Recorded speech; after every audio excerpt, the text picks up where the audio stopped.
కూడా ఈ సువార్త అందించబడాలి. ఆయన పునరుద్ధానుడై మరణాన్ని జయించి తిరిగి లేచిన తర్వాత కూడా తన శిష్యులతో చెప్పిన మాట ఏమన్నాడు? మీరు సర్వలోకమునకు వెళ్ళి సువార్తను ప్రకటించండి. ఈ రాజ్య సువార్త, ఈ దేవుని సువార్త, ఈ రాజు యొక్క సువార్త వినిపించుకున్నా వినిపించుకోకపోయినా, వాళ్ళు అంగీకరించినా అంగీకరించకపోయినా, రక్షణ పొందినా రక్షణ పొందకపోయినా, మీ బాధ్యత రారాజు యొక్క హృదయాభిలాష, ఆ దేవుని ప్రణాళిక, ప్రజలందరినీ నేను పక్షపాతము లేకుండా ప్రేమించే దేవుడిని, నాకు పక్షపాతమే లేదు, అందరికీ ఈ సువార్త అందాలి, అందరి కోసం నేను సిలువ వేయబడ్డాను, అందరి కోసం నా ప్రాణ త్యాగం చేస్తున్నాను, కాబట్టి ఇది అందరికీ అందాలి. వినినవారు, విశ్వసించిన వారు రక్షణ పొందుతారు. అది ఆయన తెలియచేశారు. మానవ కోటి రక్షణ కోసం దేవుడు ఏర్పాటు చేసినటువంటి మార్గమే ఈ సత్య సువార్త. ప్రియులరా, ప్రపంచంలో ఒక వ్యక్తి ఏ కులానికి చెందినా, ఏ జాతికి చెందినా, ఏ మతానికి చెందినా, ఏ వర్ణానికి చెందినా, ఏ వర్గానికి చెందినా, ప్రియులారా, నీ భాష ఏదైనా, నీ ప్రాంతం ఏదైనా సరే, దేవుని హృదయాభిలాష, రాజు యొక్క అభిమతం ఏంటి అంటే వీరందరికీ నా సువార్త అందాలి. ప్రియులారా, ఈ సువార్త అందరికీ అందిన వెంటనే కృపాకాలము సమాప్తమవుతుంది. పరిశుద్ధాత్మ దేవుడు భూమి మీద నుండి ఆయన పైకి వెళ్ళిపోతారు. ప్రియమైన వారలారా, ఆయన వెళుతూ వెళుతూ ఒక్కడే వెళ్ళడు. వెళుతూ వెళుతూ తనతో పాటు సిద్ధపడి ఉన్న సంఘమని తన పెండ్లి కుమార్తెను కూడా తనతో పాటు తీసుకొని వెళతారు. ప్రియులారా, ఇప్పుడు మనం ఎక్కడున్నామండి అంటే ఈ కృపాకాలము యొక్క ముగింపులో ఉన్నాం, చివరిలో ఉన్నాం. చాలా వరకు కూడా సువార్త వెళ్ళిపోతూ ఉంది. నరహంతకుల మధ్యలోనికి కూడా సువార్త వెళ్ళిపోతూ ఉన్నది. ప్రియులారా, ఈ దినాలలో గమనించండి, అనేక మీడియాల ద్వారా, అది న్యూస్ మీడియా ద్వారా, ప్రింట్ మీడియా ద్వారా, పుస్తకముల ద్వారా, కరపత్రముల ద్వారా, బహిరంగ సభల ద్వారా, 24 గంటలు క్రైస్తవ ఛానల్స్ ద్వారా అనేకులు సాక్ష్యములు ప్రకటించటం ద్వారా, మిషనరీ క్యాంపులు పెట్టి ప్రజలకు సేవ చేసి, విద్యా సంస్థలు స్థాపించి, మెడికల్ వైద్య సేవ చేస్తూ దేవుని ప్రేమను పంచుట ద్వారా అనేకులకు సువార్త అందించబడుతూ ఉన్నది. ప్రియులారా, ఇదంతా ఎంత ఖచ్చితం. ఇక దేవుడు ఏమన్నాడంటే, అటు తరువాత అంతము వచ్చును. సువార్త అందరికీ అందిన తరువాత ఎప్పుడు అంతము వస్తుంది అంటే, ప్రియులారా, బైబిల్ ఎంత ఖచ్చితమైందో నేను మీకు ఇప్పుడు చరిత్ర ప్రారంభం నుండి కూడా నేను చెప్పబోతూ ఉన్నాను. ప్రారంభం నుండి ఏ విధంగా యేసు ప్రభు ఒక మాట అంటాడు, అంజూరపు చెట్టును చూసి ఒక ఉపమానం అంటూ, అంజూరపు కొమ్మ లేతదై చిగురించినప్పుడు వసంతకాలం సమీపంగా ఉందని జ్ఞాపకం ఉంచుకోండి అంటాడు. తన రాకడ గురించి చెప్తూ ఈ మత్తయి 24:32లోనే ఆయన మాట చెప్తాడు. ప్రియ సంఘమా, ఎవరు ఈ అంజూరము చెట్టు, ఈ అంజూరపు కొమ్మ, అంజూరపు చెట్టు అనేది ఎవరికి పోల్చబడిందంటే ఇశ్రాయేలీయులకు పోల్చబడింది. ఈ ఇశ్రాయేలీయులందరూ కూడా తిరిగి సమకూర్చబడతారు. అది అక్కడ వాక్యం యొక్క సారము. ఎప్పుడు? దేవుని యొక్క రాకడ అంతములో. అసలు ఈ ఇశ్రాయేలీయులు ఎవరండి? వీరు ఎందుకు చెదిరిపోయారు? ఎక్కడ నుండి చెదిరిపోయారు? అసలు వీళ్ళ ప్రాంతం ఏంటి? ఈరోజు నేను చరిత్ర కూడా మొదటే చెప్పాను, కొంత మీకు తెలియచేస్తాను అని. గందరగోళము అని పిలువబడే అబ్రాము అనే ఆయనని ఏమని పిలువబడతాడు? వింటున్నారా? అబ్రాము అంటే గందరగోళం. గందరగోళము అని పిలువబడే అబ్రాముని, జగడగొండి అని పిలువబడే శారాయిని, మెసొపొటేమియా దేశములో ఊరు అనే గ్రామంలో, ప్రస్తుత ఇరాక్ ప్రియులారా, ఆ దేశములో ఒక విగ్రహారాధనకు సంబంధించిన వృత్తిలో వారు ఉంటూ ఉన్న ఈ బిడ్డలను దేవుడు ఏర్పాటు చేసుకొని వెలుపలకు ఆ దేశంలో నుండి పిలిచి వారికి ఒక వాగ్దానం చేసి, నిన్ను అనేక జనములకు తండ్రిగా అబ్రహాముగా చేస్తాను. గందరగోళం కాదిక, నువ్వు అబ్రామువి కాదు, అబ్రహాము. నిన్ను అనేక జనములకు తండ్రిగా చేస్తా. నీవు జగడగొండి శారాయివి కాదు, నిన్ను రాజకుమారి శారాగా చేస్తా అని, మిమ్మలను నేను ఆశీర్వదిస్తా, మిమ్మలను గొప్ప జనాంగంగా చేస్తా, మీకు నేను ఒక కానాను దేశము అని ఒక దేశాన్ని నేను మీకు ఏర్పాటు చేస్తా అని దేవుడు వారిని పిలుచుకొని, ప్రియులారా, వారిని ప్రత్యేకంగా పిలుచుకున్నాడు. ప్రియులారా, మీరు అనుకుంటారు వీళ్ళకున్న పేర్లు కూడా మీకు ఒక్కసారి జ్ఞాపకం చేస్తా. వీళ్ళని ఇశ్రాయేలీలు అంటారు, యూదులు అంటారు. అంటే ఇవి ఎందుకు వచ్చినాయో కూడా తర్వాత చెప్తాను. తర్వాత హెబ్రీయులు అని కూడా అంటారు. హెబ్రీయులు అని ఎందుకు అంటారో తెలుసా ప్రియులారా? అది ఎందుకు ప్రారంభించబడిందో తెలుసా? ఆ పదం వాళ్లను ఎగతాళి చేయటానికి, హేళన చేయటానికి వాడిన పదం పేరు హెబ్రీయులు. ఎందుకంటే వీళ్ళు మనవాళ్ళు కాదు, అవతలి వారు. అది దాని అర్థం. హెబ్రీయులు అంటే మీకు ఖచ్చితంగా ఎక్కడ దొరుకుతుంది అంటే ఆదికాండం 39వ అధ్యాయంలో 14వ వచనంలో తప్పు చేసినటువంటి పోతీఫర్ భార్య ఎప్పుడైతే యోసేపు తన వస్త్రాన్ని వదిలిపెట్టి పారిపోయాడో ఆమె చేతిలో, అప్పుడు ఆమె అంటది, అదుగో నా భర్త తీసుకొచ్చి ఇంట్లో పెట్టాడే ఆ హెబ్రీయుడు. ఉందా మాట? చదవండి. నీవు మన యొద్దకు తెచ్చిన హెబ్రీ దాసుడు నన్ను ఎగతాళి చేయుటకు నా ఏ దాసుడు అంట? హెబ్రీ దాసుడు. అంటే మనకి చందనవాడిని తీసుకొచ్చి పెట్టావే, వాడు ఎవడో ఒక బానిసని తీసుకొచ్చి పెట్టావే, మనవాడు కానివాడిని తీసుకొచ్చి పెట్టావే.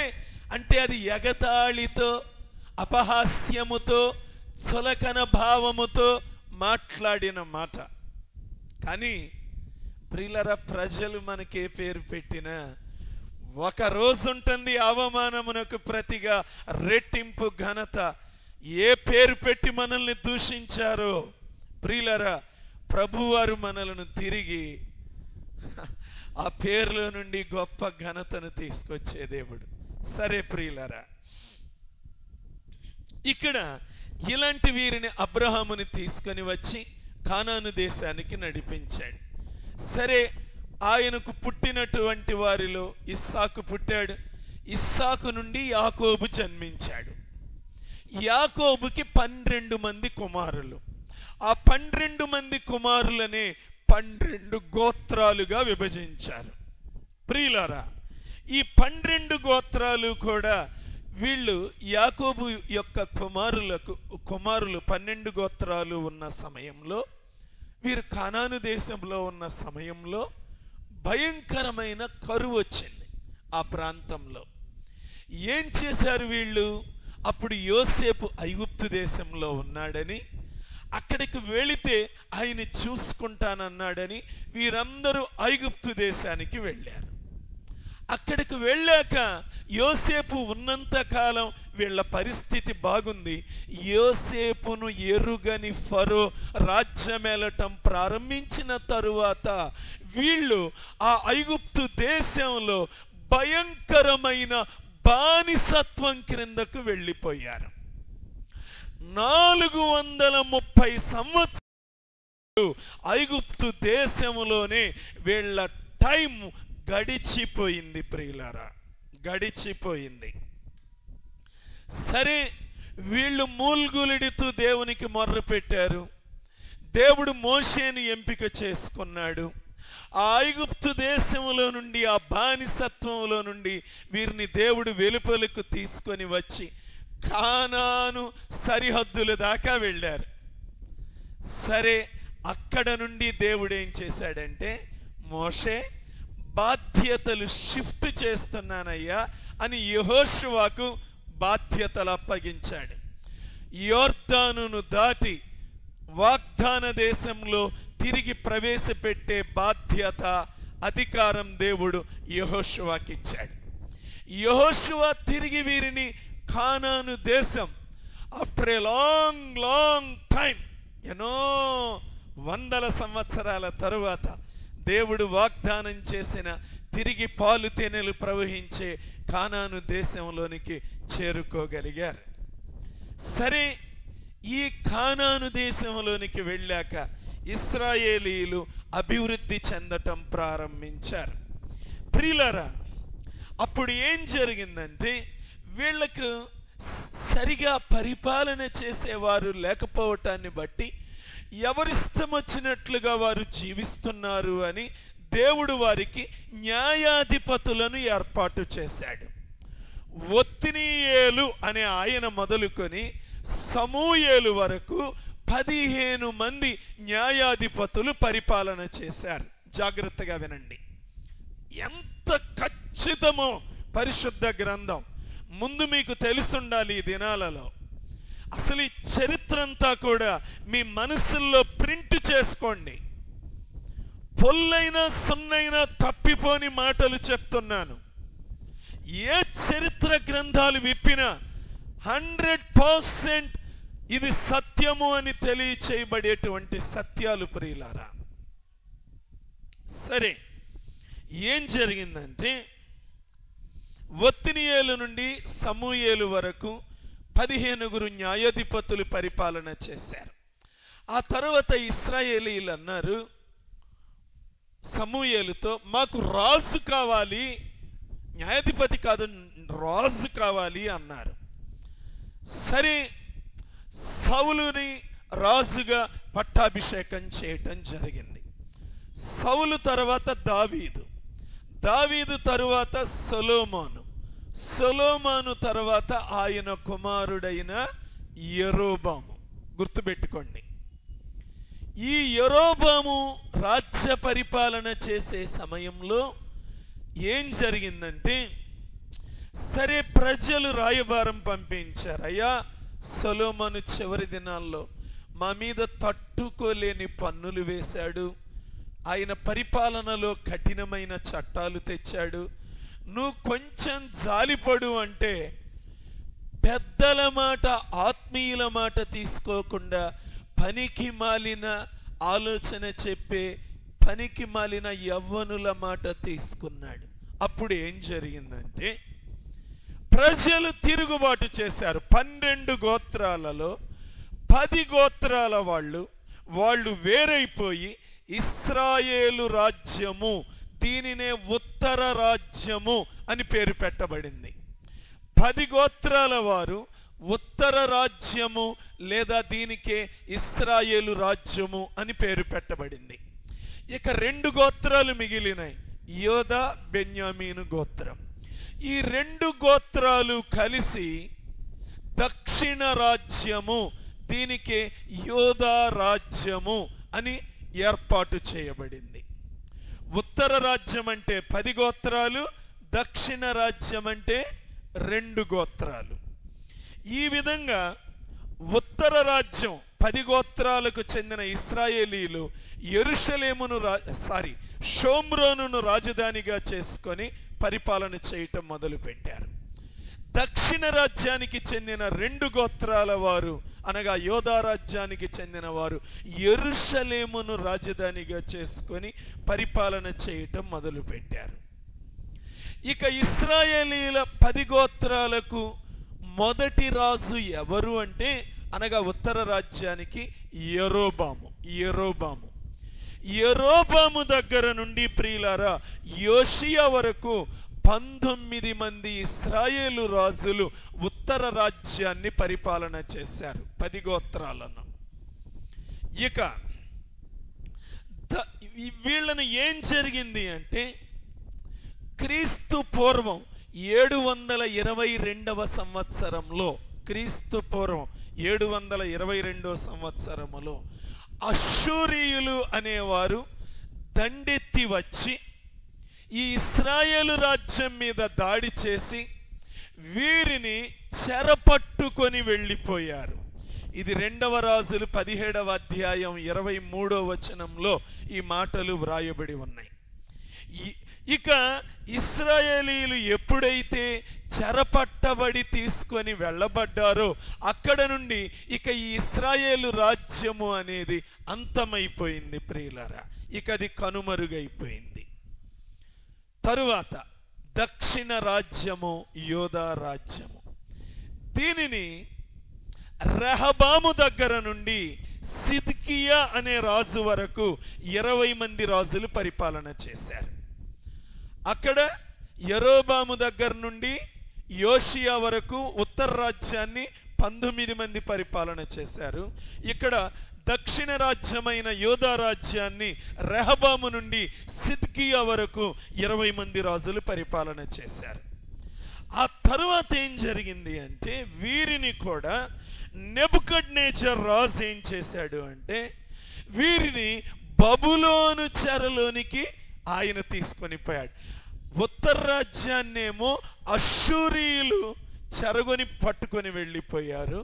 దక్షిణ రాజ్యాన్నేమో నెబుకద్నెజర్ బబులోను రాజు నేతృత్వంలో, ఇది 2వ దినవృత్తాంతములు 36వ అధ్యాయం 17, 18, 19 వచనాల్లో ఈ మాటలు వ్రాయబడి ఉన్నాయి. ప్రియులారా, ఇక మీకు ఇందాకే చెప్పాను ఉత్తర రాజ్యం చరిత్ర అక్కడే ముగిసిపోయింది అని. కానీ ఈ దక్షిణ రాజ్యంలో నుంచి చెరపట్టుకొని వెళ్ళబడిన తరువాత ఇర్మియా ద్వారా దేవుడు ముందుగానే తెలియచేశాడు. ఈ చెర ఎంతకాలం ఉంటుంది అని చెప్పాడంటే 70 సంవత్సరాలు.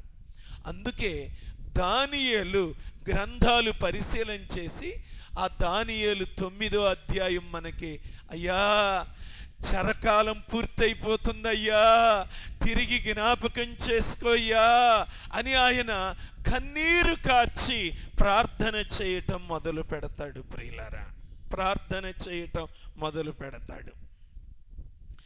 ఎప్పుడైతే నీతిమంతులైన దైవజనులు ఎంతో ప్రార్థన చేస్తారో, దేవుడు 70 ఏళ్ళు చెరని చెప్పాడు కదా, దాని విడుదల కోసం దేవుని సేవకులు కూడా ప్రవక్తలు కూడా ప్రార్థన చేసిన తరువాత ఆ 2వ దినవృత్తాంతాలు 36వ అధ్యాయం చివరి 2 వచనాల దగ్గరికి వచ్చేసరికి దేవుడు కోరేషు అనే పారసీక రాజును ప్రేరేపిస్తాడు. మీరు ఎవరైనా మీ దేశానికి తిరిగి వెళ్ళదలుచుకుంటే మీరు తిరిగి వెళ్ళండి అని ఆయన చేత ప్రకటన చేయించుతాడు. ప్రియులారా, చక్కగా ఆ విధంగా ఇశ్రాయేలీయులు తిరిగి తమ దేశానికి వస్తారు. యూదులుగా యోధా రాజ్యంలో చెరపట్టుకొని పోబడిన వీరే తర్వాత కాలంలో వీరందరినీ కలిపేసి ఇశ్రాయేలీయులు అంటారు. ఇప్పుడు ఆ యూదులందరూ కూడా తిరిగి వచ్చారు. ప్రియులారా, వచ్చారు కానీ వీళ్ళకి స్వతంత్ర దేశం లేదు. ఎప్పుడు ఎవరో ఒకళ్ళు వీరిని పరిపాలన చేయటమే. పారసీకులు పరిపాలన చేశారు.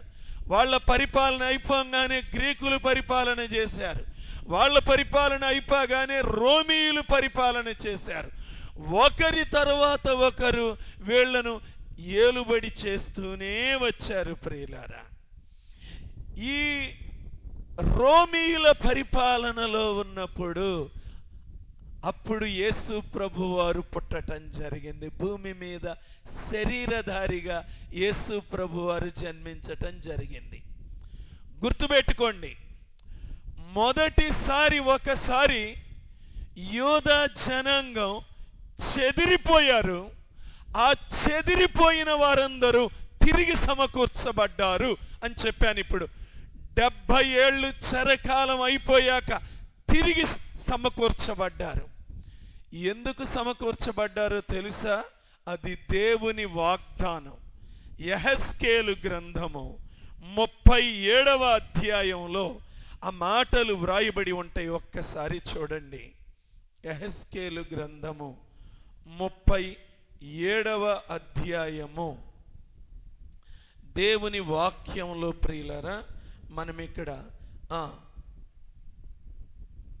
20వ వచనం నుండి మనం చూసినప్పుడు, ఇట్లుండగా వారికి ఇలాగు చెప్పుము, ప్రభువు సెలవిచ్చినదేమనగా, ఏ అన్యజనులు ఇశ్రాయేలీయులు చెదిరిపోయిరో, ఏ అన్యజనులలో ఇశ్రాయేలీయులు చెదిరిపోయిరో ఆయా అన్యజనులలో నుండి వారిని రక్షించి వారి అచ్చటచ్చట ఉన్నారు అచ్చట నుండి వారిని సమకూర్చి వారి స్వదేశములోనికి తోడుకొని వచ్చి. ప్రియులారా, బైబిల్ ఎంత ఖచ్చితమైందో చూడండి. అప్పుడే అవ్వలేదు ఇంకా.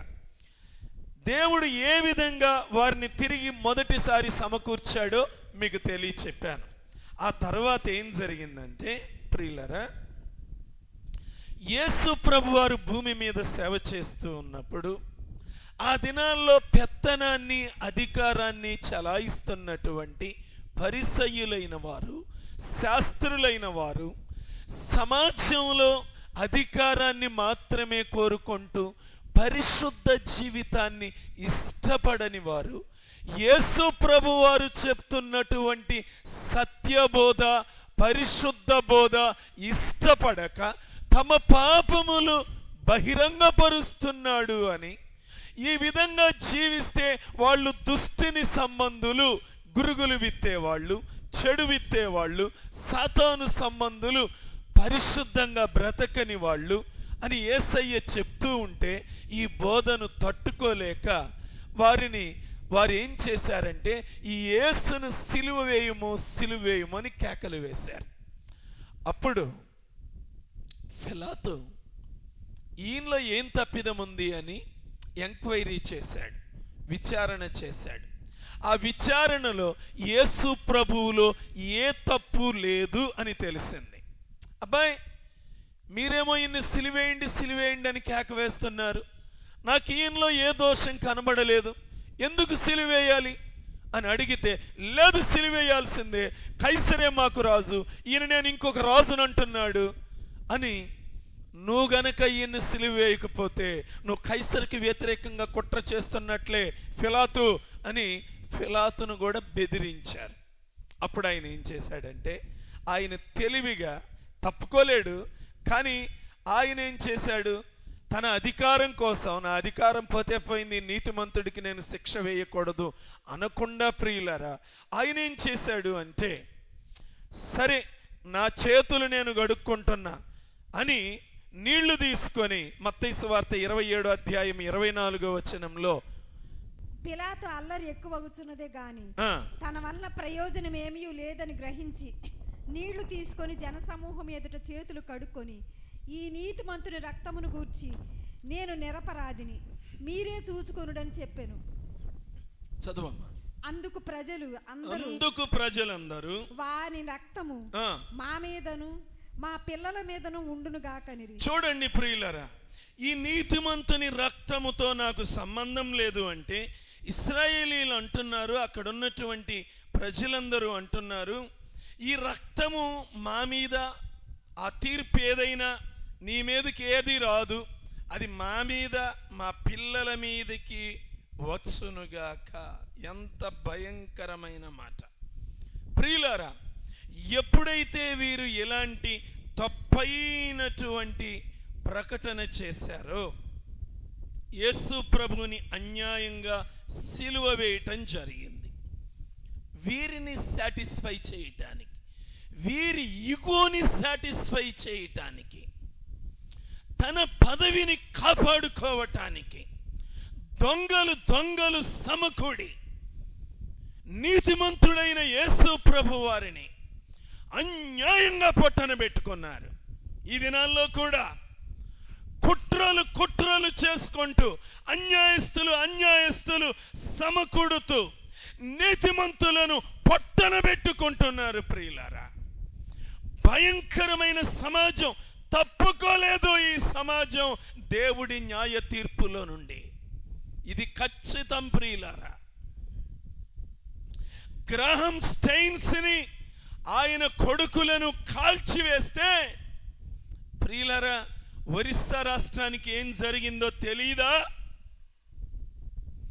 తుఫాన్ వచ్చి 20 రోజులు ఇంత అభివృద్ధి చెందినటువంటి దేశంలో శవాల దగ్గరికి సహాయం చేయటానికి అధికారులు కూడా వెళ్ళలేక చేతులెత్తేస్తే ఆకాశపు పక్షులు పీక్కు తిని, కుక్కలు పీక్కు తిని గబ్బు కొట్టిపోయింది ఒరిస్సా రాష్ట్రం.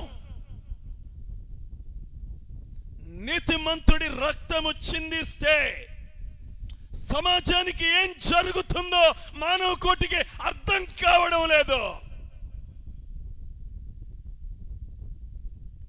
ఏం జరిగింది ఇశ్రాయేలీయులకు? ఏముందిలే, ఈయన పుట్టింది పేద కుటుంబంలో పుట్టాడు. ఆయన శరీరధారిగా అందరికీ ఏ వ్యక్తి అయినా రాగలిగిన ఒక నిరుపేద కుటుంబంలో పుడితే అందరూ అక్కడికైతే ఫ్రీ యాక్సెస్ ఉంటుంది. ఎవరు రావాలన్నా రావచ్చని తగ్గించుకొని దీనుడుగా ముందు చెప్పబడింది. ఇదిగో నీ యజమానుడు సాత్వికుడై దీన మనస్సు గలవాడై గాడిద పిల్ల ఎక్కి ఆయన వస్తాడు, తిరుగుతాడు, ఒక బీద కుటుంబంలో జన్మిస్తాడు, కన్యక గర్భంలో జన్మిస్తాడు. చెప్పబడిన విధంగా ఆయనంత తగ్గించుకొని దీనుడుగా వస్తే, ప్రియులరా, ఆయన ఏముందులే అనుకున్నారు. వీళ్ళను పట్టించుకునేది ఎవరులే అనుకున్నారు. He is the supreme commander. ఆయన ఆ రాజు, మన దైవజనుడి భాషలో ఆ రాజు, నీ ప్రభు, నా ప్రభు, అందరినీ ఏలే ప్రభు, మన రాజు. ప్రియులారా, విన్నారా? ఆ రాజు గురించి ఆయన చెప్పిన మాటలు విన్నారా? ఎవరనుకుంటున్నారు ఆ రాజు? ప్రియులారా, ఏం జరిగింది? ఏముందలే అని సిలువేసేశారు ఈజీగా. ప్రియులారా, క్రీస్తు శకం 70లో టైటస్ అనే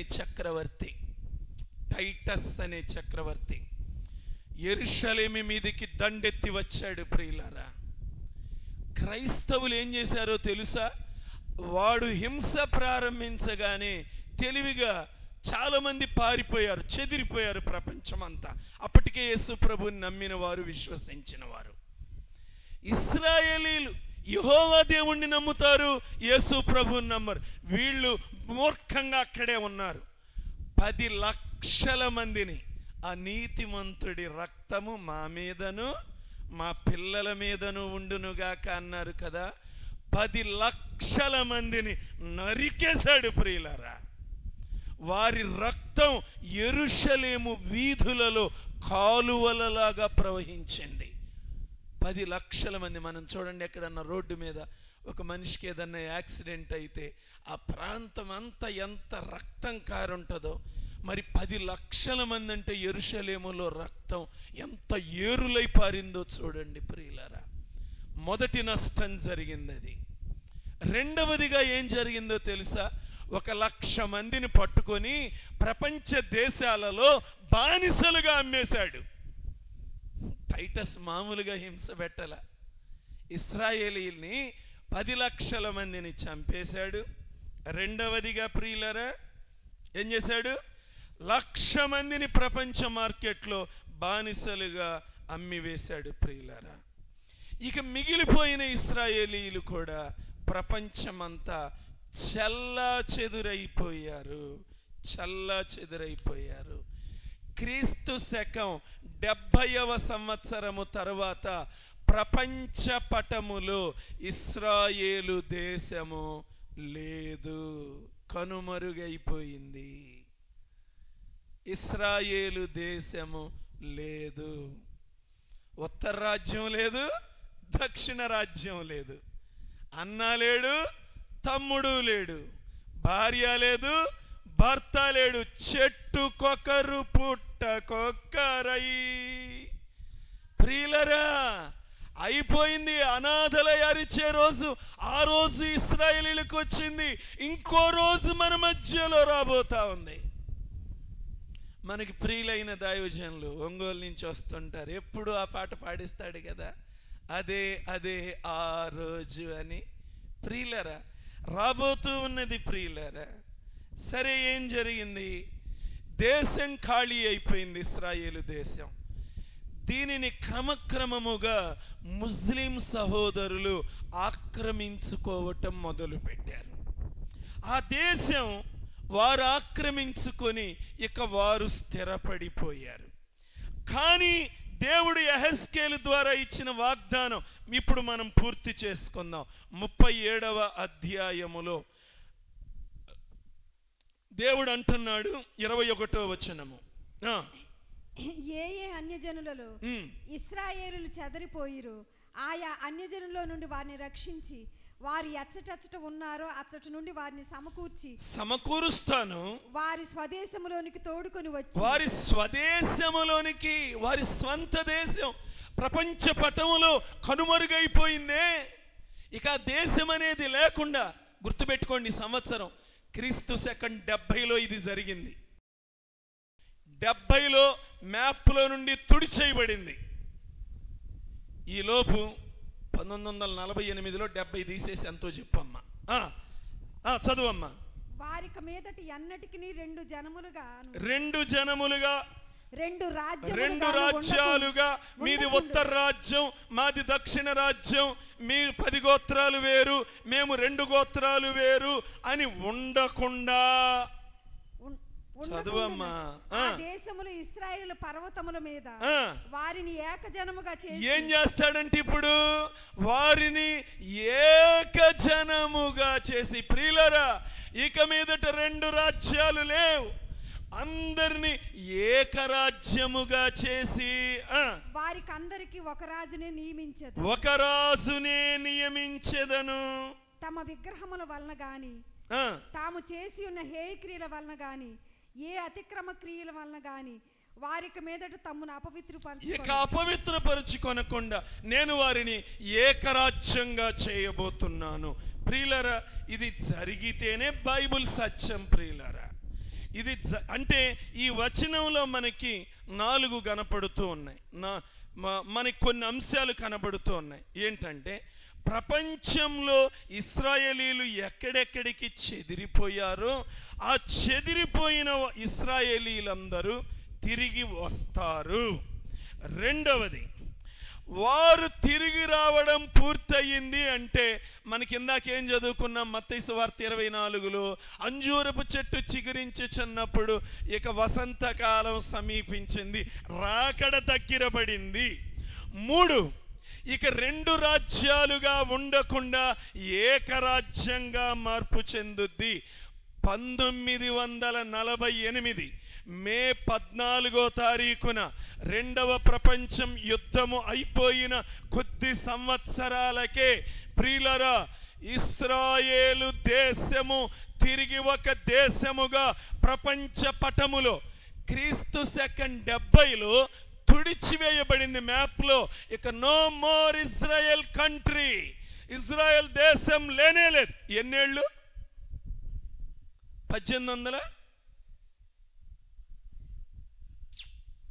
1948లో 70 తీసేస్తే ఎంత అండి?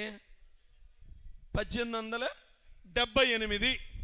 ఓకే, 1878 ఏళ్ల పాటు మ్యాప్లో లేని ఒక దేశం మళ్ళా ఏర్పడిందంటే that is the power of holy Bible. Holy God. అందుకే ఈయన రాజు, అందుకే ఈయన రారాజు, అందుకే ఈ గ్రంథము సత్య గ్రంథము. వింటున్న క్రైస్తవ సమాజమా, మేలుకో, ఈ సత్య గ్రంథాన్ని నమ్ము, దీనిని విశ్వసించు. ఈ గ్రంథము పొల్లు కూడా పోనటువంటిది. ప్రపంచ పటంలో నుండి తొలగించబడిన ఈ దేశం తిరిగి మరల ప్రపంచ పటంలో స్థానం సంపాదించుకున్నది అంటే ప్రియులారా, దాని అర్థం ఏంటంటే తొందరలో మోడబోతుంది, తొందరలో లోకానికి మోడబోతుంది, తొందరలో రెడీ అవ్వాలి. ఇక నేను కొంచెం ఈ దేశం ఎలా ఫామ్ అయ్యిందో చెప్పా. ఇప్పుడు దేవాలయం గురించి కూడా చెప్తా. ప్రియులారా, క్రైస్తవులకి ఈ కనీస అవగాహన ఉండటంలా. మనం వాక్యం వింటున్నాం కానీ అసలు ఈ చరిత్ర ఏంటి, ఏ విధంగా దేవుని యొక్క రాకడ వైపు అడుగులు వెళ్తున్నాయి, నేను అంతిమంగా అక్కడికే వస్తున్నాను. రెండవదిగా ఈ దేవాలయం యొక్క చరిత్ర మీ అందరికీ తెలుసు. ఒక ఆయన పడుకుంటే నిద్ర పట్టడం లేదంట. ఎందుకు? నన్నింత గొప్ప రాజుగా చేశాడు. అరే, ఒక 12 గోత్రాల మీద రాజునే కాదు, చుట్టుప్రక్కల 40 దేశాలు నాకు కప్పం కట్టేటువంటి గొప్ప మెట్టులోనికి నన్ను లేవనెత్తాడు. నేను మహారాజుగా పిలువబడుతున్నాను, నేను సరంబీలు వేసిన గుడారములో నివాసం చేస్తున్నాను. కానీ నా దేవుని యొక్క మందసము గుడారాల్లో ఉండిపోయింది, నాకు నిద్ర పట్టటంలా అని ఒక ఆయనకు ఆలోచన వచ్చింది. ఎవరైనా? దావీదు మహారాజు. వెంటనే అనుకున్నాడు, నాతాను ప్రవక్తని పిలిపించి నేను మందిరం కడతా, విస్తారముగా బంగారం సిద్ధం చేశా, వెండి సిద్ధం చేశా, కొలతలేనంత ఇత్తడి సిద్ధం చేశా, నాకు స్నేహితుడున్నాడు హీరాము, కావలసినంత దేవదారు మ్రానులు పంపిస్తాడు, నేను మందిరం కడతా అంటే దేవుడు అన్నాడు, చాలా యుద్ధాలు చేశావు, నీ చేతులకి రక్తం అంటింది, నా మందిరం కట్టాలి అంటే ఇలాంటి అనర్హతలు ఉండకూడదు, ఇదిగో అది యోగ్యుడికి ఇస్తాను, తప్పకుండా దావీదు నువ్వు రక్తం చిందించిన చేతులతో కట్టడానికి వీల్లేదు అని చెప్పి సొలొమోనుకి దేవుడు అవకాశం ఇచ్చాడు. ఆయన కుమారుడైన సొలొమోనుకి దేవుడు అవకాశం ఇచ్చాడు. సొలొమోను తన పరిపాలన యొక్క 4వ సంవత్సరంలో దేవుని మందిరం కట్టడం మొదలు పెట్టాడు. 11వ సంవత్సరంలో వచ్చేసరికి మందిరం పూర్తి చేశాడు. 7 సంవత్సరాల కాలం పట్టింది దేవుని మందిరం కట్టడానికి. అద్భుతంగా కట్టాడు. బంగారు తాపడాలతో కట్టాడు, విలువైన వెండితో కట్టాడు, ఇత్తడితో కట్టాడు, దేవదారు మ్రానులతో. మామూలు మందిరం కాదు, అద్భుతమైన సుందరమైన దేవుని మందిరాన్ని కట్టాడు. ఎన్నో సంవత్సరాల పాటు ఆ దేవుని మందిరం ప్రియులారా చక్కగా కొనసాగింది. అయితే ప్రియులారా, ఏం జరిగిందంటే నెబుకద్నెజర్ అనే రాజు వచ్చి ఆ దేవాలయం మీద పడి అందులో ఉన్న విలువైన ఉపకరణాలన్నీ దొంగిలించుకొని దాని మీద ఉన్న బంగారము అన్నీ కూడా దోచుకొని తన దేశానికి తీసుకొని వెళ్ళాడు. ఇది 2వ రాజులు 25వ అధ్యాయంలో మనకు ఆ 9 నుంచి 14 వరకు ఆ వచనాల్లో ఉంటుంది, తర్వాత చూసుకోండి. ప్రియులారా, మొదటిసారిగా సొలొమోను కట్టిన మందిరం కూల్చివేయబడింది. నెబుకద్నెజర్ రాజు అందులో ఉన్న విలువైనవన్నీ దోచుకొని వెళ్ళిపోయాడు. సరే ప్రియులారా, ఇశ్రాయేలీలు 70 సంవత్సరాలు బబులోను చెరలోనికి వెళ్ళారు. అక్కడ నుండి విడుదలైన తరువాత జెరుబ్బాబెలు నాయకత్వంలో తిరిగి యెరూషలేముకు బయలుదేరారు. కూలిపోయిన ప్రాకారాలు, కాల్చివేయబడిన గుమ్మాలు, దేవుని మందిరం తిరిగి నిర్మాణం చేసుకోవటానికి 2 ప్రవక్తలు వీళ్ళని ప్రోత్సహించారు. ఆ 2 ప్రవక్తలు హగ్గయి, జకరియా. మీరు సరంబీలు వేసిన గుడారాల్లో ఉంటున్నారు. దేవునికి ఒక మందిరం లేదు. అందుకే మీ సంపాదన చిల్లు సంచి అయిపోయింది. 2 చేతులతో సంపాదిస్తున్నారు, కానీ చిల్లు సంచిలో వేసినట్లుగా మీరు దేవుని మందిరం మీద మీకు ప్రేమ లేదు. కాబట్టి మీ సంపాదన ఏమైపోతుందో తెలియటంలా, మీ పంట పాడైపోతుంది అని ఆ 2 బిడ్డలు హెచ్చరించారు. ఎప్పుడైతే వీరు హెచ్చరించి ప్రోత్సాహపరిచారో ప్రియులారా, తిరిగి జెరుబ్బాబెలు నాయకత్వంలో 2వసారి దేవుని మందిరం కట్టబడింది. మొదటిసారి సొలొమోను కట్టాడు, 2వసారి జెరుబ్బాబెలు నాయకత్వంలో. ఇక ఇదంతా మనం ఎజ్రా గ్రంథం 6వ అధ్యాయంలో ఇదంతా వ్రాయబడి ఉంటుంది. ప్రియులారా, 2వ మందిరం మరలా కట్టబడింది. ఈ 2వ మందిరం కట్టబడిన తరువాత సిరియా రాజు అంతియోకస్ ఎఫీఫైనస్ అనేవాడు మరలా ఏం చేశాడంటే, ఈ దేశం మీదకి వచ్చి వాడు ఒక దుర్మార్గమైన క్రియ చేశాడు. దేవాలయాన్ని అపవిత్రపరిచాడు. ప్రియులారా, వాడు ఏం చేశాడంటే, ఒక పందిని చంపి ఆ పంది రక్తాన్ని తీసుకొచ్చి బలిపీఠం ఉంటుంది, ఆ బలిపీఠం మీద పోసి దేవాలయపు గోడల మీద పంది రక్తాన్ని రుద్దాడు. ప్రియులారా, ఇశ్రాయేలీలకు పంది నిషిద్ధమైన జంతువు. యెషయా గ్రంథము 66వ అధ్యాయము ఒక్కసారి చూడండి. అది యెషయా గ్రంథం 66:17. తోటలోనికి వెళ్ళవలనని మధ్య నిలిచి ఉన్న ఒకని చూచి తము ప్రతిష్ఠించుకొనుచు పవిత్రపరచుకొనుచున్న వారై పంది మాంసమును హేయ వస్తువును పంది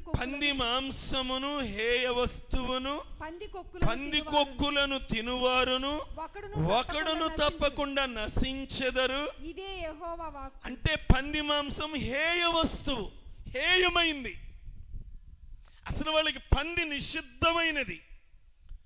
ఆ జంతువు యొక్క రక్తాన్ని తీసుకొచ్చి బలిపీఠం మీద పోసి గోడల మీద ఎప్పుడైతే రుద్దాడో ప్రియులారా, ఆ పంది రక్తము ఆ దేవాలయములో చిందించబడిన తరువాత అది అపవిత్రపరచబడి అక్కడ ఆరాధన నిలిచిపోయింది. ప్రియులారా, క్రమేణా ఆ దేవాలయము కూడా దెబ్బతినిపోయింది.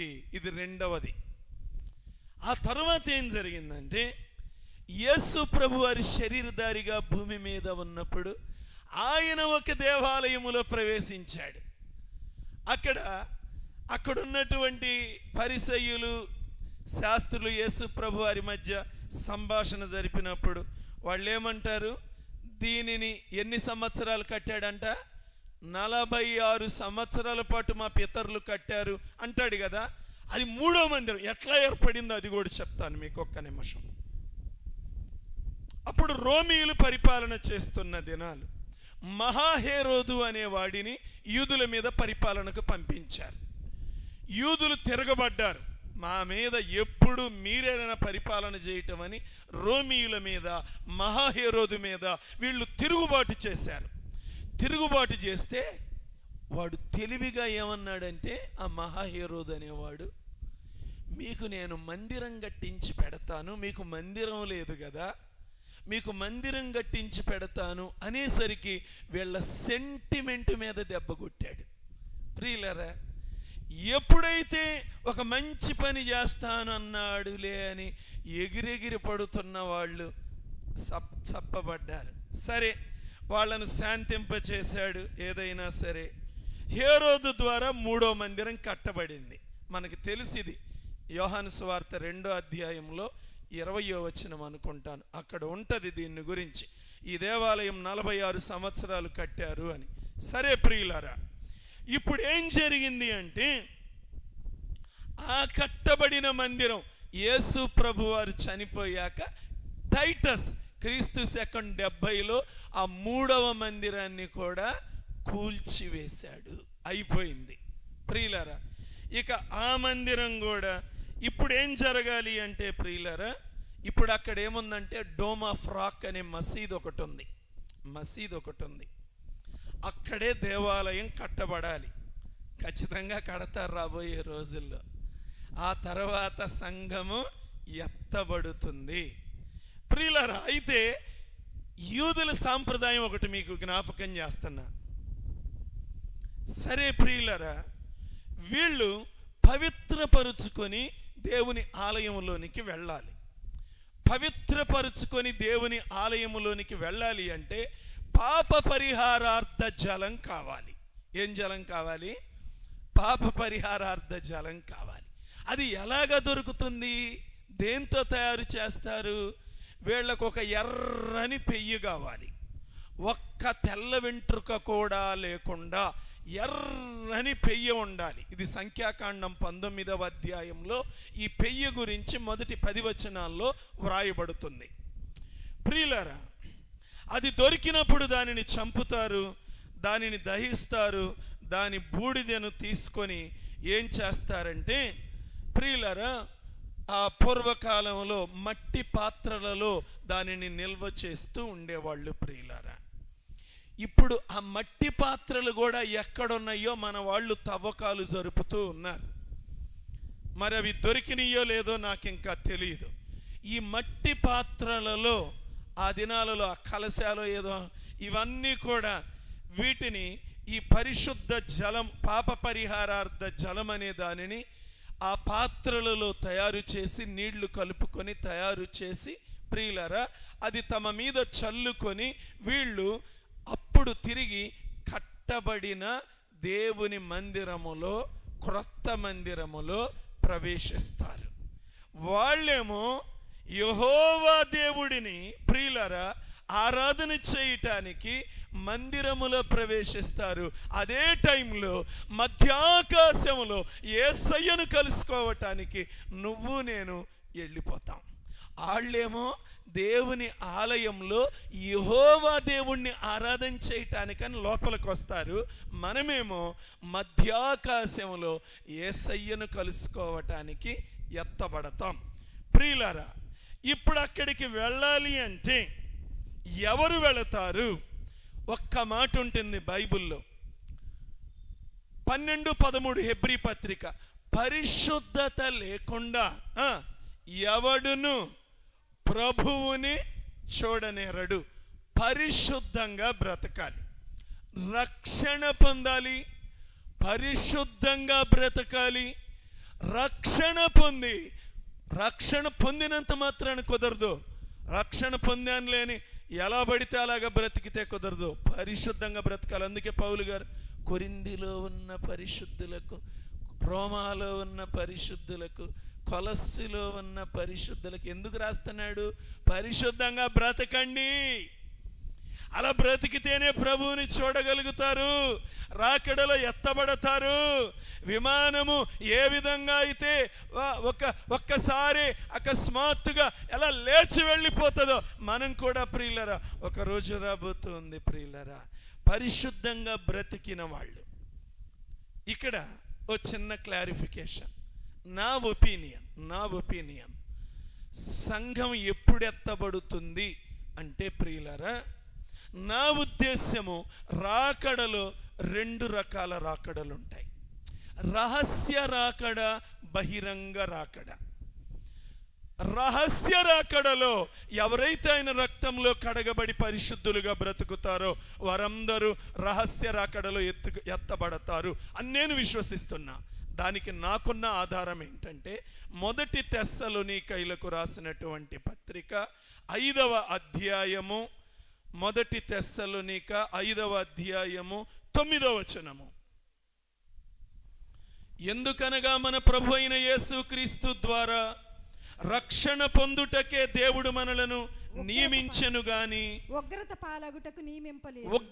పాలగుటకు నియమింపలేదు.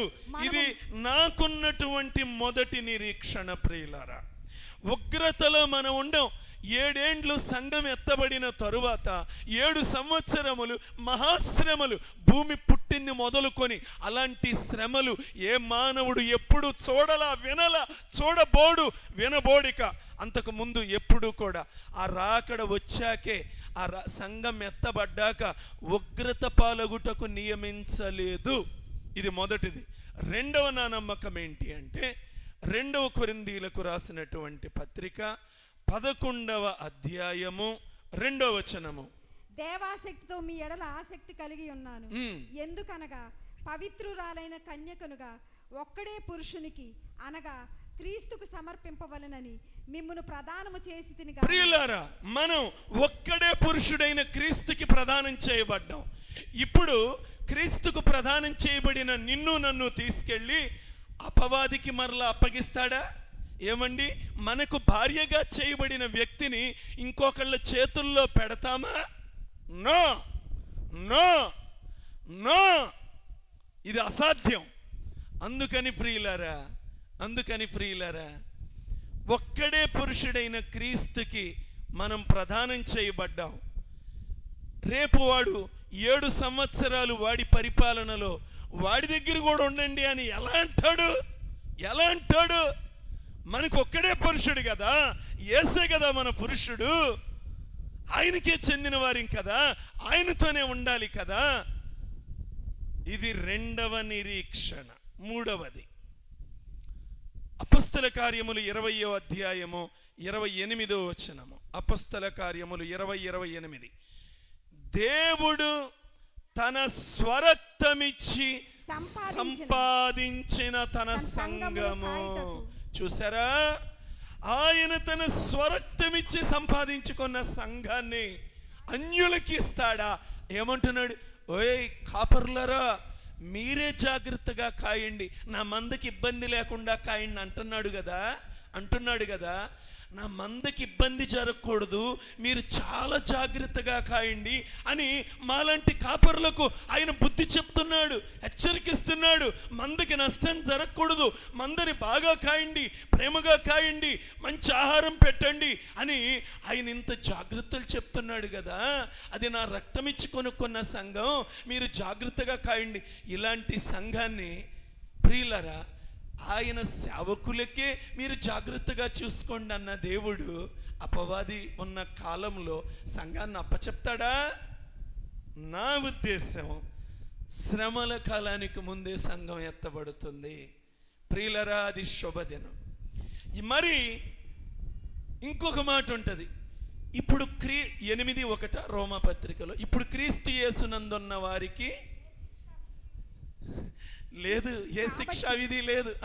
కాబట్టి ఇప్పుడు క్రీస్తు యేసునందున్న వారికి ఏ శిక్షా విధియు లేదు. చూసారా, ఇంక దేవుణ్ణి ఎరిగిన తర్వాత శిక్షలు ఏంటండి, ఉగ్రతలు ఏంటండి మన మీద? ప్రియులరా, ఇది నా ఆలోచన. ప్రియులరా, అంటే ఇదేదో నాకు సొంతంగా పుట్టిందని కాదు. నేను చదివిన అనేక పుస్తకములు, నేను నేర్చుకున్న దైవజనులు, పెద్దలైన దైవజనులు, ఆత్మీయులైన దైవజనులు, వారి దగ్గర నుంచి నేర్చుకున్న వాటి ద్వారా నేను కూడా ఆలోచన చేసి చెప్తున్నా. ప్రియులారా, మరి ఎవరు విడవబడతారు? ఇది కూడా చెప్పుకోవాలి. ప్రియులారా, నాస్తికులు విడవబడతారు. దేవుడు లేడని మూర్ఖంగా మాట్లాడేవాళ్ళు. 53:1 కీర్తనలు ఏమంటాడు? దేవుడు లేడని బుద్ధిహీనులు తమ హృదయములలో తలస్తారు. ప్రియులరా, నాస్తికులు విడవబడతారు. ఏమండి, ఇక్కడున్న ఎవరిమైనా ఒక తల్లి లేకుండా, ఒక తండ్రి లేకుండా భూమి మీదకి వచ్చిన వాళ్ళు ఎవరన్నా ఉన్నామా? చెప్పండి, నోటితో చెప్పండి. మనకి తల్లి ఉంది, మనకి తండ్రి ఉన్నాడు. నాకు తల్లి లేదు, నేను పుట్టానని చెప్పంటే బుద్ధిహీనుడా అంటారు. నాకు తల్లే లేదు అసలు, నేను పుట్టా అంటే నువ్వు బుద్ధిహీనుడువు అంటారు. అలానే దేవుడే లేడంటే పరమ బుద్ధిహీనుడు. వీడి గ్రేడ్ పెద్దది. ఇంకా ప్రియులరా, రెండవదిగా ఎవరు విడవబడతారు అంటే ప్రియులరా, అన్యజనులు, సృష్టిని పూజిస్తూ సృష్టికర్తను విసర్జించిన వారు. ఈ దినాలలో సృష్టిని పూజిస్తున్నారు. సృష్టికర్త అవసరంలా. అరే, ఇందాక మన వారు ప్రార్థన చేశారు. ఏం చేశారు? దేశంలో పరిశుద్ధంగా బ్రతకండి, ప్రేమగా బ్రతకండి, త్రాగుడు మానేయండి, జోదం మానేయండి, వ్యభిచారం మానేయండి, అక్రమం మానేయండి, అన్యాయం మానేయండి అని మాట్లాడకూడదంట. ఇది చెప్పకూడదంట. ఏం చెప్పాలంట? ఏం చెప్పాలంట?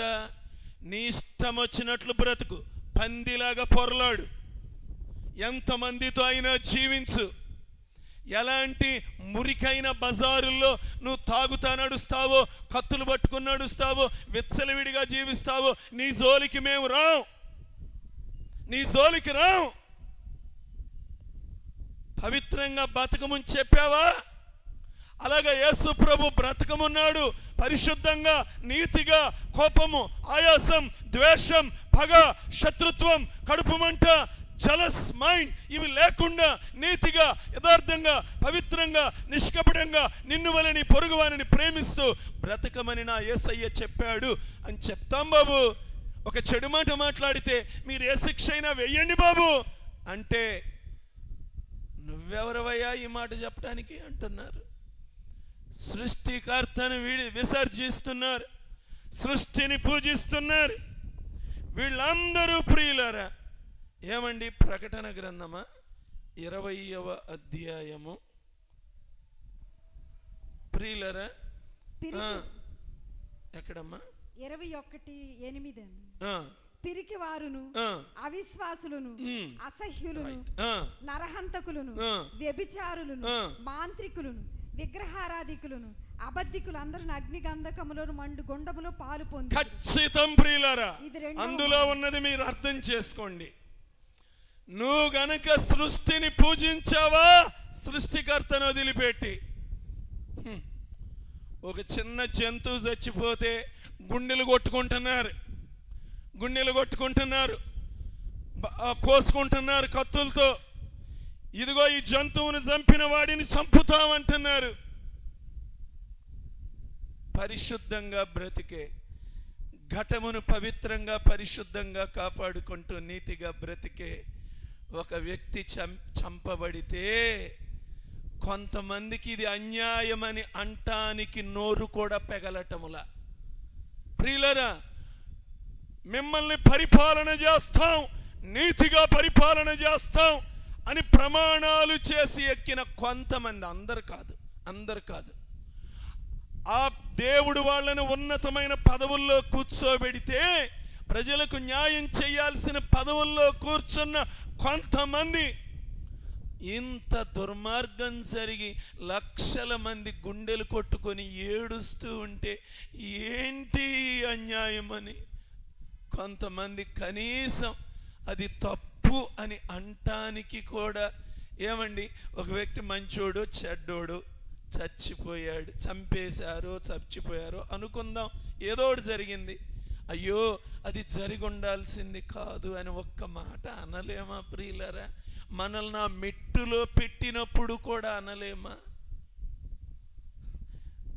చాలా దుఃఖమైపోతుంది, ఎంత చీకటైపోయిందో. అందుకే ప్రభు ఊరినే రాయించలా, అన్యజనుల హృదయం ఎలా ఉంటుందంట ప్రియులరా? ఎలా ఉంటుంది ఆ మాట ఒక్కసారి చదవండి. ఎఫెసీ 4:17-18. కాబట్టి అన్యజనులు నడుచుకున్నట్లు మీరు ఇక మీదట నడుచుకొనవలనదని ప్రభువునందు సాక్ష్యం ఇచ్చుచున్నాను. వారైతే అంధకారమైన మనస్సు గలవారై హృదయ కాఠిన్యము వలన తమలోనున్న జ్ఞానము చేత దేవుని వలన కలుగు జీవములో నుండి వేరుపరచబడిన వారై మనస్సుకు కలిగిన వ్యర్థత ప్రకారం నడుచుకుంటున్నారు. ఇలాంటి వారు విడువబడతారు. నాస్తికులు విడువబడతారు. అంధకారమైన మనస్సుతో, హృదయ కాఠిన్యంతో, అజ్ఞానముతో దేవుని జీవములో నుండి వేరుపరచబడి మనస్సునకు కలిగిన వ్యర్థతతో నడిచే మానవుడా, నువ్వు విడవబడతావు. విడవబడ్డాక తెలుస్తుంది నీకు ఎలా ఉంటుందో. మూడవదిగా ప్రియులరా, యెహోవా దేవుడిని మాత్రమే ఆరాధించువారు విడవబడతారు. ఏంటి నేను చెప్పింది చెప్పండి? కొంతమంది జాగ్రత్త, మీరు బహు మెలకువగా ఉండండి. కొంతమంది భయంకరులు బయలుదేరారు. యేసు ప్రభువుని అంగీకరించని వారు బయలుదేరారు. యోహాను సువార్త 17వ అధ్యాయము 3వ వచనం ఏం చెప్తుందో ఒక్కసారి చూడండి. అద్వితీయ సత్యదేవుడవైన నిన్నును నీవు పంపిన యేసుక్రీస్తుని ఎరుగుటయే నిత్య జీవము. ప్రియులారా, యేసుక్రీస్తును ఎరిగితేనే నిత్య జీవం. యెహోవా అనే దేవుడు, యేసుక్రీస్తు ప్రభు ప్రియులారా దేవుడు కాదంటూ దుర్బోధలు తీసుకొస్తున్న కొంతమంది ఉన్నారు. వీళ్ళతో జాగ్రత్త. వాళ్ళు హిందువుల దగ్గరికి వెళ్ళరు. వాళ్ళు కేవలం బైబిల్ పట్టుకుని ఎవరైతే ప్రార్థనకు బయలుదేరతారో వాళ్ళని దారుల్లో ఎటకాయిస్తారు, బస్ స్టాండుల దగ్గర నిలబడతారు, చర్చికి వచ్చే మార్గాల్లో దూరంగా నిలబడతారు. తెనాలిలో ఇలాంటి బ్యాచ్ చాలా మందిని చూశాను నేను. ప్రియులారా, భయంకరులు వాదాలు పెట్టుకుంటారు. మనం వాళ్ళతో వాదం కూడా పెట్టుకోకూడదు. వీడు భయంకరుడు అనుకోవాలి, వాడిని వదిలేసి దూరంగా పారిపోవాలి, అంతే. అసలు నిమిషం కూడా స్పెండ్ చేయకూడదు వాళ్ళ కోసం. వాళ్ళు విడవబడతారు. ప్రియులారా, యేసు ప్రభుని ఎరిగితేనే నిత్యజీవం. 4వదిగా ప్రియులారా, నామకార్థ క్రైస్తవులు విడవబడతారు. ఎవరు విడవబడతారు చెప్పండి? తీతుకు రాసిన పత్రిక. ఈ నామకార్థ క్రైస్తవులు అంటే ఎవరో తెలుసా మీకు ప్రియులారా? ఏమండి, వీళ్ళు దొంగ నోట్లు. ఎవరు వీళ్ళు? వీళ్ళు దొంగ నోట్లు. వీళ్ళు మామూలు వాళ్ళు కాదు. ఒరిజినల్ నోట్లు కంటే బాగా కనపడతారు వీళ్ళు. అసలు బైబుల్ లేకుండా, పాటల పుస్తకం లేకుండా మందిరానికి బయలుదేరరు. అవసరమైతే నోట్స్ కూడా పక్కన పెట్టుకుంటారు. ప్రియులారా, ఏమండి కానీ ప్రియులారా, నేను నామకార్థ క్రైస్తవుల గురించి చెప్పట్లా, నామకార్థ క్రైస్తవుల గురించి చెప్తున్నా. మనుష్యులు కల్పించిన పద్ధతులు దైవోపదేశాలు అని బోధిస్తారు. ఆచారం చేయి, ఈ ఆచారం చేయి, ఇది చేయి, అది చేయి, అన్నీ చేస్తుంటారు. ప్రియులారా, మళ్ళీ మేము ఫాస్టింగ్ అండి, 40 days ఫాస్టింగ్ అండి. ఎవరు కావాలి నీ ఫాస్టింగ్? 40 days ఫాస్టింగ్ అంట. నాకు అసలు అది వింటేనే ఇవన్నీ చేస్తా నువ్వు ఫాస్టింగ్లా? ఎవరు వీళ్ళు? ఇవన్నీ చేసేవాళ్ళు. చూడండి, తీతుకు రాసిన పత్రిక 1వ అధ్యాయం 16వ వచనం. దేవుని ఎరుగుదుము అని వారు చెప్పుకొందురు గాని అసహ్యము, మాట అసహ్యం, చూపు అసహ్యం, ప్రవర్తన అసహ్యం, తాగుతారు, ఎగురుతారు, అంజజనుల మాదిరిగా వీళ్ళు కూడా ఒక జెండా కడతారు, తాగెగురుతారు. ఎవరు వీళ్ళు? అసహ్యులు, నామకార్థ క్రైస్తవులు. నువ్వు తాగమన్నాడా దేవుడు? నిన్ను అసహ్యంగా ప్రవర్తించమన్నాడా? వీధుల్లో ఆడపిల్లలు వెళ్తుంటే నీ నోట్లో నుంచి మురికి కాలువలు వెళ్తుంటాయి. నువ్వు అసహ్యుడవి కాదా? ప్రియులారా, గమనించండి. అసహ్యులను, అవిధేయులను దేవుని వాక్యం చెప్పిన దానికి వ్యతిరేకముగా నడుచుకుంటారే. ప్రతి సత్కార్యము విషయము భ్రష్టులై ఉండి తమ క్రియల వలన ఆయనను ఎరుగమన్నట్లున్నారు. ఎరుగరు. వాళ్ళ క్రియలు, వాళ్ళు ఏమాత్రము యేసు ప్రభువుని ఎరిగిన వ్యక్తులుగా వారి క్రియలు ఉండవు. ప్రియులారా, వీళ్ళకి సాక్ష్యం ఉండదు. ఏమండి, బ్యాంక్కి వెళ్ళాం, డబ్బులు కట్టించాం, అందులో దొంగ నోటు ఒకటి వచ్చింది. వెంటనే ఒక ప్రశ్న వేస్తారు, ఏం చేయమంటావు? దీన్ని చింపి కాల్ చేయమంటావా, లేదా నేను పోలీసులకి ఇన్ఫర్మేషన్ ఇవ్వనా? మనం ఏం చేయాలో తెలుసా? వెంటనే మూర్ఖంగా మాట్లాడకూడదు. మీరేదన్నా చేసుకోండి, నాకు వద్దండి అది అనాలి తప్ప నువ్వు రూల్స్ మాట్లాడబాకు. నేను ఆ బ్యాంకులో తెచ్చా, ఇది నాకేం సంబంధం లేదు, మనకు వద్దు. ప్రియులరా, అది తల్లతల్లాడుతూ ఉంటుంది కాగితం. నువ్వేమనుకుంటావు? ఇది కొత్త కాగితం అనుకుంటావు. ప్రియులరా, నా దగ్గర ఇట్లాంటిది లేదని పర్సులో అన్ని కాగితాలు మారుస్తావు, కానీ ఆ కాగితం మార్చబుద్ధి కాదు నీకు. ఎందుకు? అది పెళ్ళపెళ్ళాడుతూ ఉంటుంది. ప్రియులరా, దొంగ నామకార్థ క్రైస్తవులు అలానే ఉంటారు. వీరన్నిటిల్లో ముందు కనబడతా ఉంటారు, కానీ క్రియలు చెడ్డ క్రియలు. ప్రియులరా, చెడ్డ మాటలు, సాక్ష్యం లేని జీవితాలు, అసహ్యంగా బ్రతుకుతూ ఉంటారు. వద్దు ప్రియులరా. 4 రోజులైనా నుప్పులాగా బ్రతుకుదాం, మసిబొగ్గులాగా ఎందుకు ప్రియులరా? మసిబొగ్గు జీవితం ఎందుకు ప్రియులరా? సాక్ష్యం లేని జీవితం ఎందుకు ప్రియులరా? ప్రకాశత లేని జీవితం ఎందుకు ప్రియులరా? ప్రియులరా, నేను అసలు వర్తమానం దగ్గరకు వచ్చేసరికి ఇప్పటికే చాలా టైం అయిపోయింది. ఇక నేను అస్సలు ఇప్పుడు వెళ్ళాలనుకున్నది, నేను న్యాయ సింహాసన తీర్పు దగ్గరికి వెళదాం అనుకున్నాను. దేవుడి చిత్తమైతే వచ్చే వారం కొనసాగిస్తాను. ప్రియులరా, ఎత్తబడే రోజు దగ్గర పడిపోయింది. నా హృదయం చాలా అసంపూర్తిగా ఉంది. ఈరోజు వాక్యం అంతా చెప్పలేకపోయాను. ఇంకా అసలు ఈ చరిత్ర నేను మీకు ఎప్పుడు నేను ఈ విధంగా జరుగుతుంది, అంత ఖచ్చితంగా దేవుడు చెప్పినట్లు జరుగుతుంది అని చూపించాలని అనేక సార్లు అనుకున్నాను, కానీ చూపించలేకపోయాను. ఇప్పటి వరకు నేను చెప్పింది ఖచ్చితంగా జరిగింది. అది నాకెలా తెలుసు, నీకెలా తెలుసు అంటే బైబుల్ చెప్పింది. బైబుల్ చెప్పిందే జరిగింది. ఇది అప్డేటెడ్ బుక్ ప్రియులరా. ఏ తరానికైనా కావలసిన నవీన పుస్తకం, ఏ తరానికైనా. ప్రియులరా, అతి తొందరలో మనం న్యాయ సింహాసనము ముందు రక్షణ పొందిన బిడ్డలు. ధవళ సింహాసనపు తీర్పులో మనం ఉండం, కానీ న్యాయ సింహాసనపు తీర్పులో మనం ఉండబోతున్నాం. అక్కడ దేవుడు మనలను ఏం అడగబోతున్నాడు, ఏం ఇవ్వబోతున్నాడు, మరొక వారంలో దేవుని చిత్తమైతే కొనసాగిద్దాం. చివరిగా నా మాట ఏంటంటే, ప్రియ సంఘమా, ఇప్పటి వరకు దేవుడు చెప్పిన ప్రతి మాట నెరవేర్చబడింది. 1878 సంవత్సరాల పాటు ప్రపంచ మ్యాప్లో లేని ఒక దేశం మరలా తిరిగి ఏర్పాటయ్యింది. ఎంత ఖచ్చితంగా జరుగుతుందో చూడండి.